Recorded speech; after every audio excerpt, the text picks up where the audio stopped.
नमस्कार,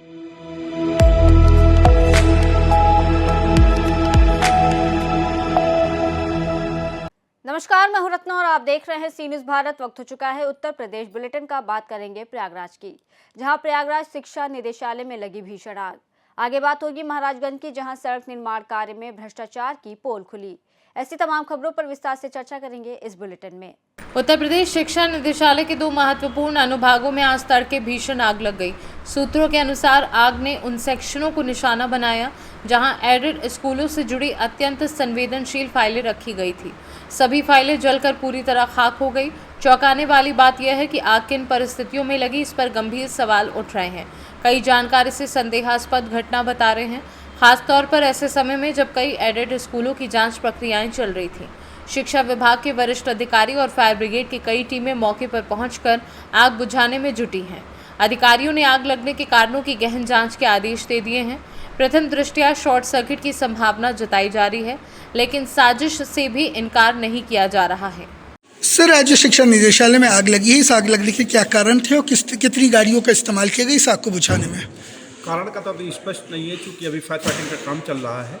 fire fighting जब पूर्ण हो जाएगी तब कारण का हम निष्कर्ष निकालेंगे, क्योंकि आज संडे का दिन है, लाइट भी ऑफ है, ऑफिस भी बंद है, सारी चीज़ है। तो अभी से नहीं है। सूचना मुझे करीब 8:30 बजे मिली। मैं तत्काल 2 फायर टैंकर लेके यहाँ पर मौके पर पहुँचा और देखा कि आग पूर्ण रूप से कमरे में पूरी जल रही थी, जिसको मैंने पहले उसके जो समीप कमरे थे उनसे आग बुझाने का कार्य किया, जिससे आगे न फैल पाए, और आग को हमने एक ही कमरे में सीमित कर दिया। और इसके बाद आग की विकरालता को देखते हुए मैंने हमारे फायर स्टेशन में जितने फायर टैंकर थे सारों को मैंने बुलाया यहाँ पर, और उनको चारों को लगाकर, और इसके बाद आग को हमने पूर्ण रूप से बुझा दिया गया। सर, कितने टैंकर लगे होंगे? इसमें लगभग हमारी 5-7 टैंकर पानी लग गया है, और कोई जनहानि नहीं, किसी प्रकार का कोई वो नहीं है। केवल इनकी फाइल, फर्नीचर और जो इनके सर, कितना टाइम लगा आग बुझाने में आपको? आग बुझाने में लगभग मुझे, अभी तो फायर फाइटिंग का काम चल रहा, अभी और मुझे आधा घंटा लगेगा, लेकिन लगभग 2 घंटे का समय मुझे लगा, लेकिन आग पूर्ण रूप से बुझ गई है। ठीक सर, थैंक यू सर। आग कहाँ पे लगी है और किस विभाग में लगी है, सबका मामला है?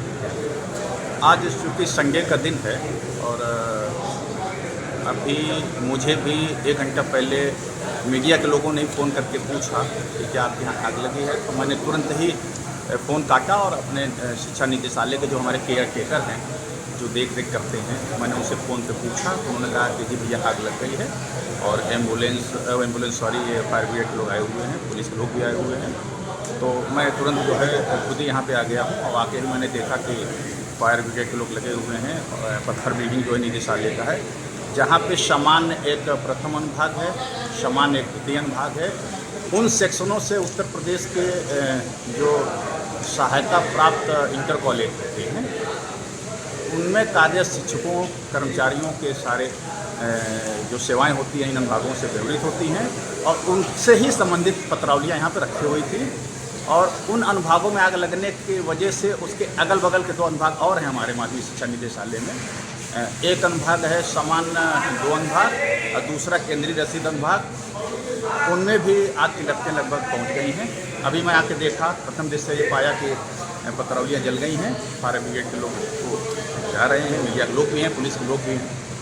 अब आग लगभग बुझ गई है, आग लगभग बुझ गई है। हाँ, आग अभी देखा कि लगभग बुझा दिया गया है, अभी भी लोग लगे हुए हैं, बुझ जाएगा। आग लगी है, अब आग किस समय से, क्योंकि इस बिल्डिंग मैंने ये देखा है कि बहुत, एक तो हेरिटेज बिल्डिंग है, पुराने ज़माने की बिल्डिंग है, और यहाँ पे वायरिंग की व्यवस्था बहुत ठीक ठाक नहीं है। और क्योंकि शासन से बजट कम आता है, कई बार हम लोगों ने अपने बजट से जो है उसको दुरुस्त करने का प्रयास किया, लेकिन वायरिंग ठीक से नहीं है। तो प्रथम दृष्टया ये लग रहा है कि शॉर्ट सर्किट की वजह से ही आग लगी होगी। क्या इसमें एसी की वायरिंग, इस तरह की कुछ व्यवस्थाएं थी? निश्चित रूप से वायरिंग मैंने कहा कि ठीक ठाक के कंडीशन में नहीं है, जैसा कि होना चाहिए, जैसे ऑफिसों में, घरों में जैसे होता है, यहाँ पे इतनी अच्छी व्यवस्था नहीं है। तो शॉर्ट सर्किट कारण बन सकता है, ये जांच का विषय है। सूचना ऑफिसरों को दे दी गई, ऑफिसरों ने लखनऊ भी दे दिया है, फायर ब्रिगेड के लोग भी हैं यहाँ पे, और मीडिया के लोग भी हैं, पुलिस के लोग भी हैं, सब लोग अपने काम में लगे हुए हैं। परिचय दीजिए सर। प्रदीप कुमार सिंह, पूर्व मंत्री, शिक्षा निदेशालय, मिनिस्ट्रियल कर्मचारी संघ, उत्तर प्रदेश। Thank you. प्रयागराज से सी न्यूज़ संवाददाता मंगला प्रसाद पटेल की रिपोर्ट। उत्तर प्रदेश के महाराजगंज जिले के सदर ब्लॉक के अंतर्गत आने वाले चेहरी गांव के टोला पलटपुरवा और शिवथान बहलूलिया में भ्रष्टाचार की बड़ी कहानी सामने आई है। सरकारी योजनाओं के नाम पर हुए कार्यों में मानकों की खुलेआम अनदेखी की गई है, जिससे ग्रामीणों में भारी आक्रोश व्याप्त है। ग्रामीणों का आरोप है कि पलटपुरवा टोला में सुक्खू के घर से श्यामलाल के घर तक करीब 1 माह पूर्व इंटरलॉकिंग का निर्माण कार्य कराया गया, जो अब पूरी तरह से टूटने लगा है। इस कार्य में ना तो गिट्टी का प्रयोग किया गया और ना ही उचित लेवलिंग की गई। मिट्टी पर ही इंटरलॉकिंग बिछा दी गई, जिससे सड़क की मजबूती संदिग्ध हो गई। इसके अतिरिक्त खड़ंजा उखाड़कर उसकी ईंटें कहीं और ले जाई गई, जिससे ये आशंका और मजबूत होती है कि सरकारी धन का दुरुपयोग किया गया है। गांव के निवासी संतोष ने मुख्यमंत्री और जिलाधिकारी को पत्र लिखकर इस भ्रष्टाचार की शिकायत की है। ग्रामीणों ने मांग की है कि इस पूरे प्रकरण की उच्च स्तरीय जांच कराई जाए और दोषियों के खिलाफ कड़ी कार्यवाही की जाए। इस विषय में जब ग्राम पंचायत अधिकारी से संपर्क किया गया तो उन्होंने स्पष्ट रूप से कहा कि ये कार्य ग्राम प्रधान द्वारा कराया जा रहा है और उन्हें इसकी कोई जानकारी नहीं है। अब सवाल ये उठता है कि बिना किसी अधिकारी की निगरानी और जानकारी के ये कार्य कैसे हो रहा है? क्या इसका टेंडर हुआ था? किस फंड से निर्माण हो रहा है? इन सभी सवालों का जवाब देने को ना तो कोई अधिकारी तैयार है और ना ही कोई कर्मचारी। क्या नाम है भैया? राजमन है, कौने गांव घर है? चेहरी। चेहरी में ई जो है काम होता है, जो ईंट ई का है ये हई ईंट कहाँ से आइल बा? यही में कोई जरा का उठाइए। नया है ये, नया है कि पुराना? पुरानी ना जाता था भाई, हाँ। उठे जाता गिट्टी है। अच्छा अच्छा। हाँ। ती काहे उजाड़ल गए? उच्ची ले जाइए जहाँ ले जाए। कहाँ लगत आई? इधर लगा तो उजरा जाए, नहीं चाहिए ना है रहा भाई, नया नहीं चाहिए ना। अच्छा, इस ईंट से हई ईंट कहाँ लगेगा? गिट्टी क्यों? ये तो एकदम कैसा ईंट है, जरा दिखाइए, उठाइए। सेम दोम भट्ठा कोची है। अच्छा अच्छा। तो हई वाला जो ईंट है हाँ। ये कहाँ जा रहा है? किसके कहने से उखाड़ रहे हैं आप लोग? प्रधान प्रधान जी बोले थे? हाँ, क्या हम बोले लोग थे? खा कर मार के। क्या बोले थे प्रधान? मैंने कोई उजरा के पर दीवार चलवाई है, इंटरलॉकिंग हुई। अच्छा, ई सीट का पता नहीं है जिसे कहाँ जा रहा है? एक ना हाँ? नहीं इतना आई नया आई था जोड़ा ये। ये जो पीछे जो ईंट लगा है आपके, ये जितना ईंट है है ये कहाँ का ईंट है? बीचों में करा है। कब जलवा हुआ कहाँ देखा जाएगा वहाँ? आगे कहाँ उठिए, जरा बताइए हमको। अब इतना ना अब खान जब आइए थोड़ा। आपका नाम क्या है? कहाँ के रहने वाली हैं? तो कै दिन से काम कर रही हैं आप? अच्छा ठीक है, ये बताइए, ये जो टुकड़ा तोड़ रही हैं इसके नीचे ईंट भी है, खड़ंजा है? यहाँ खड़ंजा है? हाँ, पहले खड़ंजा था ना? ये खड़ंजा नहीं था? क्या आपका नाम है और कहाँ का रहने वाले हैं? क्या पूरा मामला है? हमारा नाम है पुजारी। मैं चेहरी ग्राम सभा पटलपुरवा गांव के रहने वाले। वहाँ का काम जो हो रहा था इंटरलॉकिंग का, वो सब पुराना जो ईंट था खड़ंजे का, उसको निकाल करके पता नहीं क्या किए लोग और उसी पर इंटरलॉकिंग कर दिए। और हम लोग बोले कि ऐसा का काम घटिया मत करो, ये लोग माने नहीं और ज़बरदस्ती हम लोगों पर धमकी देते हैं कि तुमको मारेंगे, है करेंगे, वो करेंगे। धमकी आपको कौन दे रहा है? धमकी दे रहे हैं, प्रधान दे रहे हैं और सेक्रेटरी दे क्यों दे रहे हैं? आखिर काम को लेकर के किस क्यों दे रहे हैं धमकी? काम को साहब कितना मीटर काम हुआ होगा इंटरलॉकिंग लगभग? अब साहब काम तो हुआ है लगभग 1 किलोमीटर के लगभग में है। नहीं, वहाँ पे जो आप पठरपुरवा में बता रहे हैं, हाँ। कितने मीटर में है? 100 मीटर, 200 मीटर? 200 मीटर के लगभग में पड़ा। तो उसमें क्या आपको दिखाई दिया है लापरवाही? क्या उसमें परेशानी है? लापरवाही साहब यही है कि वो ईंट निकालने के बाद में वो उसको खाली वैसे माटी बराबर करके उसी पर के लोग का बोला कर दिए, इंटरलॉकिंग कर पहले दिए। से वह रोड कच्चा था या खड़ंजा था, क्या था? खड़ंजा था पहले। अच्छा, तो उसमें से कौन सा ईंट निकाले वो लोग? वो पक्का ईंट निकाल दिए जी और ये सीमेंट वाला ईंट ऊपर से वैसे बिछा दिए। जी। हाँ और भी कहीं काम हो रहा है? हाँ, दूसरी जगह काम हो रहा साहब, वहाँ ईंट निकाल रहे जी। हम लोग बोले जी। तो वो फिर वही काम कर रहे जो यहाँ किए। जी। हाँ तो उस संबंध में आप शिकायत लेकर के आए हैं? हाँ, तो आए ब्लॉक में जी। इन लोगों से कहे लेकिन कोई सुनवाई नहीं। पंचायत सचिव से जब आप कहे थे तो पंचायत सचिव ने क्या आपको जवाब दिया? पंचायत सचिव कुछ भी नहीं बताया, कुछ भी नहीं किया। क्या बोली हूँ? हाँ, क्या बोली आपको? हमको बोले कि क्या बोला ला, तुमको जो करना है करो। हम जो है कर रहे हैं। महाराजगंज से सीनू संवाददाता अंगद शर्मा की रिपोर्ट। जम्मू कश्मीर के पहलगाम में हुए आतंकी हमले से पूरा देश दुखी है। 28 लोगों की धर्म पूछकर की गई हत्याओं से देश भर के लोगों में गुस्सा उबल रहा है। ऐसे में राष्ट्रीय युवा क्रांति मोर्चा के प्रदेश अध्यक्ष अमित श्रीवास्तव के नेतृत्व में ग्राम धनेली पूर्वी हाईवे पर पाकिस्तान के खिलाफ पुतला फूंका गया। राष्ट्रीय अध्यक्ष नलिन सिंह मौजूद रहे। दिनेश दिवाकर, संतोष पटेल, मोहित चौधरी, शिवम पांडे, सिद्धार्थ गंगवार, नरेश आदि मौजूद रहे।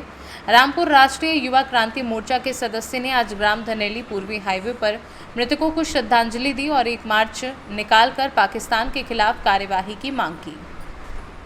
रामपुर से सीनू संवाददाता राजू सिंह की रिपोर्ट। जम्मू कश्मीर के पहलगाम में आतंकी हमले के विरोध में अंचल सैदपुर एकल अभियान के 60 ग्राम से आए हुए आचार्य बहनों व कार्यकर्ताओं द्वारा शादियाबाद में जुलूस निकालकर रोष जताया है। इस दौरान उन्होंने आतंकवाद के खिलाफ जमकर नारेबाजी की व देश की अखंडता व एकता बनाए रखने का संकल्प लिया। जुलूस शादियाबाद पंचायत भवन से निकलकर शाहिद जगपत राम चौराहे से वापस वहीं पंचायत भवन में सभा में तब्दील हुआ। वहीं अंचल अभियान प्रमुख संजय कुमार ने कहा, आतंकवाद को जड़ से खत्म करने के लिए भारत के प्रत्येक नागरिकों को एकजुट होना होगा। ऐसे हमले हम लोगों को कमजोर नहीं कर सकते, बल्कि हमें राष्ट्र निर्माण में और मजबूती से जुटने के लिए प्रेरित करते हैं। और हम सरकार को संदेश ये देना चाहते हैं कि एक बार और सर्जिकल स्ट्राइक हो। इस मौके पर संजय कुमार, अंचल अभियान नीलम चौबे, अंचल प्रशिक्षण प्रमुख अनिल कश्यप, संच अध्यक्ष विजय कसौधन आदि लोग उपस्थित रहे। क्या नाम है आपका? संजय कुमार, जिला संगठन मंत्री एकल अभियान अंचल सैदपुर। पद यात्रा को लेकर क्या करें? पद यात्रा हम लोग पूरे अपने अंचल सैदपुर के लगभग हमारा 10 ब्लॉक चलता है। 10 ब्लॉक में प्रत्येक दिन पद यात्राएँ निकल रहे हैं और लगभग 300 गाँवों में भी पद यात्राएँ निकल रही हैं। एक जागरूकता किया जा रहा है कि हमारे आगे जो जम्मू कश्मीर के पहलगाम में एक घटना हुई है, जो निर्दोष लोग मारे गए हैं, ऐसी घटना दोबारा न हो और सरकार इसको अपने ख्याल में ले और इस पर सर्जिकल स्ट्राइक करे। हम लोग गांव-गांव में इसी पद यात्राएँ निकल रहे हैं। क्या नाम है आपका? नीलम दुबे। मैं अपने अंचल सैदपुर एकल अभियान के तहत अंचल सैदपुर की अंचल प्राथमिक प्रशिक्षण प्रमुख हूँ।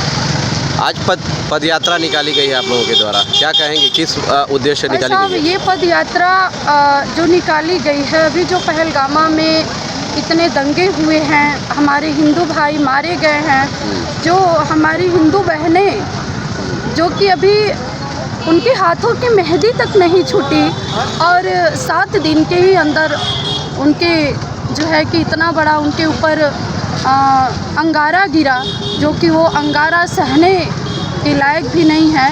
हम लोग ये पद यात्रा इन बहनों को लेकर के इसलिए निकाल रहे हैं कि ऐसा वज्र किसी के ऊपर न गिरे, सारे हिंदू सतर्क हो जाएं और जो आज हमारे हिंदू भाइयों के ऊपर, हमारे सैनिक भाइयों के ऊपर जो इतने बड़े हमले हो रहे हैं, इन हमला को रोका जाए, ना कि इसको दोहराया जाए। इसलिए हम इसको इतने बहनों को लेकर के यहाँ पर पदयात्रा निकाल रहे हैं और जागरूकता का ये अभियान हम लोग चला रहे हैं ताकि ऐसा स्थिति फिर दोबारा ना आए।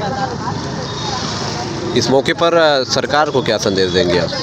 भाई साहब, इस मौके पे तो मेरे सरकार को मैं यही संदेश देना चाहूँगी कि जो मारे हैं उनको बिना कहे फांसी होनी चाहिए, ताकि वो दोबारा अगर कोई ऐसा एक गद्दार पड़ा भी हो किसी कोने में तो दोबारा उसे आंख दिखाने की हिम्मत ना हो। उन्हें तो डायरेक्ट फांसी होना चाहिए और खोज के कोने कोने तक उस व्यक्ति को मारा जाना चाहिए। मैं तो यही कहूँ।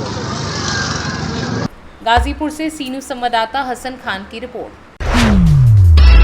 पूर्व माध्यमिक संघ आजपुर देवसरा का चुनाव बीआरसी परिसर में शांतिपूर्ण वातावरण में संपन्न हुआ। चुनाव प्रक्रिया सुबह 8 बजे से दोपहर 12 बजे तक चली, जिसमें कुल 134 शिक्षक मतदाताओं में से 127 ने अपने मताधिकार का प्रयोग किया। चुनाव परिणाम के अनुसार अध्यक्ष पद के लिए शोभनाथ यादव ने 60 वोट प्राप्त कर विजय हासिल की। वहीं मनीष सिंह ने 43 और रामकृष्ण सरूज ने 24 वोट प्राप्त किए। मंत्री पद पर शिव प्रसाद वर्मा को निर्वाचित किया गया, जिन्होंने 77 मतों के साथ जीत दर्ज की। कोषाध्यक्ष पद पर रमेश यादव निर्विरोध चुने गए। चुनाव परिणाम आने के बाद सभी विजयी प्रत्याशियों का फूलमाला पहनाकर गर्मजोशी से स्वागत किया गया।